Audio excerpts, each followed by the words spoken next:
The Trump business model deconstructed. Have you ever wondered how Donald Trump became so rich? What was the key to his financial success? Let's follow the trail of evidence all the way back to the late 1970s when Trump got his start in real estate with some unspecified help from his wealthy father. Two of his early projects, the Grand Hyatt Hotel and Trump Tower, both in Manhattan, legitimately boosted his reputation as a force to be reckoned with. But within a few short years, he became mired in a succession of questionable deals that would threaten his empire. Trump's first misstep was his investment in Harrah's at Trump Plaza, a casino hotel in Atlantic City. As he signed the deal, Trump could hardly believe his good fortune. In his own words, "This was almost too good to believe. Several times I looked to see if perhaps I was missing something." Apparently he was. Soon after it opened in 1984, Trump Plaza hit financial trouble. Within a decade, it was bankrupt. As for his second casino hotel venture, Trump's Castle, Trump admitted that he purchased the property without ever having stepped inside it, a breathtaking admission from a self-proclaimed deal-maker. As the project began to falter, he remained completely unaware of his looming bankruptcy. In The Art of the Deal, he even bragged about his purchase. It pays to trust your instincts. His overconfidence would soon prove to be his undoing. These two doomed projects were soon eclipsed by a much more regrettable adventure, the Taj Mahal Casino. In 1988, Trump purchased the partially constructed Taj for $273 million. But Trump would need to raise an absurd amount, nearly $700 million more, to complete it. And here's where he took a bath. He financed the remaining construction with junk bonds at 14% interest, the legal equivalent of owing to the mob. There was no chance that an Atlantic City casino hotel could earn enough revenue to cover that expense. But Trump was comfortable taking on big debt to get what he wanted. At the close of construction in 1990, Trump could not even afford to pay contractors for the work they had done, forcing several bankruptcies in local construction firms. Then within 10 weeks of opening the Taj, Trump missed a monthly payment. Predictably, he soon had enormous cash flow problems leading to bankruptcies for each of his three casinos. To add insult to injury, in 1988, Trump had bought the iconic Plaza Hotel in Manhattan for the stratospheric price of $407 million, another example of his reckless tendency to overreach on vanity projects. There's no way that hotel income could have covered the interest payments. In 1992, the Plaza predictably became his fourth bankruptcy. As hard as it is to believe, Trump went belly up on one of the most prime pieces of real estate in the world. We should also not forget Trump Airlines, which never returned a profit, or other ill-fated adventures including Trump Mortgage, Trump Magazine, and Trump Vodka. And we will try not to snicker about Trump University, which collapsed under the weight of a class action lawsuit for fraud. Trump steaks, anyone? We seem to have uncovered a pattern of poorly conceived ideas incompetently executed, leading to failure after failure. By 1995, Trump was limping along, still struggling under the burden of huge debts. Then he had the inspiration of a lifetime. He started a new publicly traded stock company, Trump Hotels and Casino Resorts, which would offer investors a stake in the Trump name and a chance to share in his alleged success. He raised a quick $140 million. Soon after, Trump pulled off the signature transaction of his career.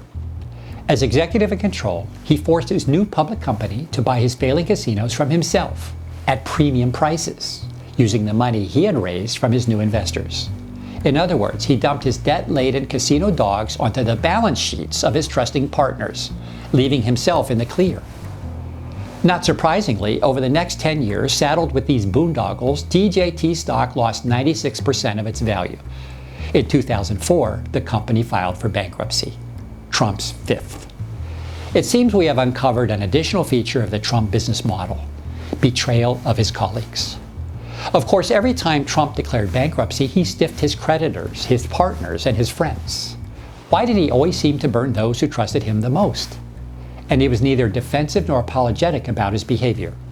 On the contrary, Trump's prolific use of the bankruptcies was integral to his business model and a matter of personal pride. I do play with the bankruptcy laws. They're very good for me. Based on what we have learned, let's sum up the Trump business model. First, find a project, any shiny object that catches your eye. It hardly matters what. A glittering facade, a bridge to nowhere, Swampland in Florida. Trust your impulse. Buy what you want. Overpay if need be. Swing for the fences. Then reel in the bankers, investors, and workers. Sell your idea. Sell it with false claims. Sell it with made-up stories. Sell it with pretend promises of success. Put stars in their eyes. Fill their heads with visions of grandeur.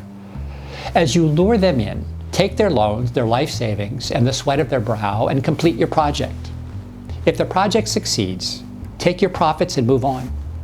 If the project fails, declare bankruptcy and screw your partners. With bankruptcy as your shield, you can stiff the bankers who loaned you money, fleece the investors who advanced their savings, and sting the workers who built your buildings. Walk out on your partners and leave them holding all the IOUs while you escape scot-free to move on to a new project and new partners. This business model cannot fail. When you succeed, you make the money. When you fail, they hold the debt. Heads, I win. Tails, you lose. The Trump business model deconstructed. In the election of 2016, Trump did it again. He convinced 63 million Americans to invest their votes with him based on false promises to support the middle class, provide better health care, and to make America great again. Then, in the first year of his presidency, Trump turned on his trusting partners with a vengeance.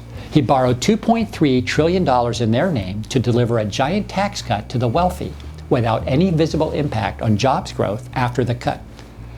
True to form, he borrowed every penny. Who was left holding the IOU? Everyday Americans who are now saddled with all the new debt as a reward for their investment. But Trump was always comfortable taking on big debt to get what he wanted.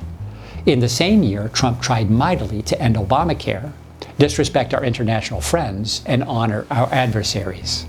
Trump did not make America great again. He made America small for the very first time.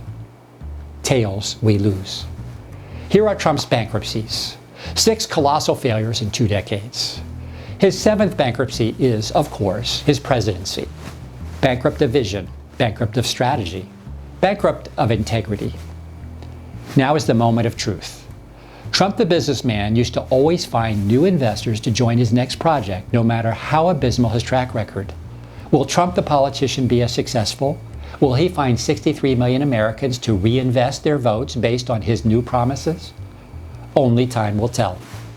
And only you, the voter, will determine whether the Trump business model succeeds once again. Hi, I'm Nate Link, and I hope you were enlightened by this video essay on the Trump business model. For more video essays on economics, health, and national leadership, please check out my website at snickersnack.com. Thanks.